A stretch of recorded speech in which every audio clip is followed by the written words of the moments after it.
Assalamu alaikum students, I hope you are all good. Now take out your SST books and open your page number 51 and 52. Okay पे ये हमारा जो unit था direction वाला, ये वाला यूनिट पेज नंबर 50 पे इसकी हम रीडिंग कंप्लीट कर चुके थे। अभी इसके हम पेज नंबर 51 और पेज नंबर 52 पे ये क्वेश्चन जो है कॉपी पे कैसे करने हैं वो देखते हैं। ठीक है, first you have to write class work over here. Okay, first line पे हम लिखेंगे page 50 51 directions, topic question and answer. Question 1. Where does the sun always rise? Answer. The sun always rises in the east and set in the west. Question 2. What is the name of the tool we use to show directions? A compass is used to show directions.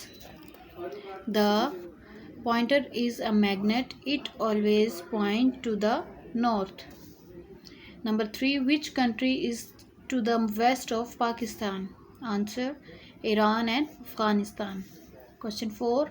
What is the island called? Dina Island. Number 5. Is the beach to the north? Yes, it is in the north. Question 6. Where are the mountains? In the north. Question 7. In which part of the island is the forest? In the south part. Question 8. Where is the village? In the east. And question 9. In which direction are the small island? In the west. ठीक है, इसमें दोनों pages के हमारा page number 50 and 51 के questions मौजूद हैं। ये भी मैंने जो आपको बताया ये आपने कॉपी पे करने हैं, और अगर इन क्वेश्चंस की ना समझ आ रही तो आप पिक्चर देख सकते हैं उस आइलैंड की। ठीक है, ये आप नीट राइटिंग में इसको कॉपी पे कंप्लीट करेंगे। ये हमारा सितंबर का लास्ट यूनिट कंप्लीट हो गया। Thank you so much.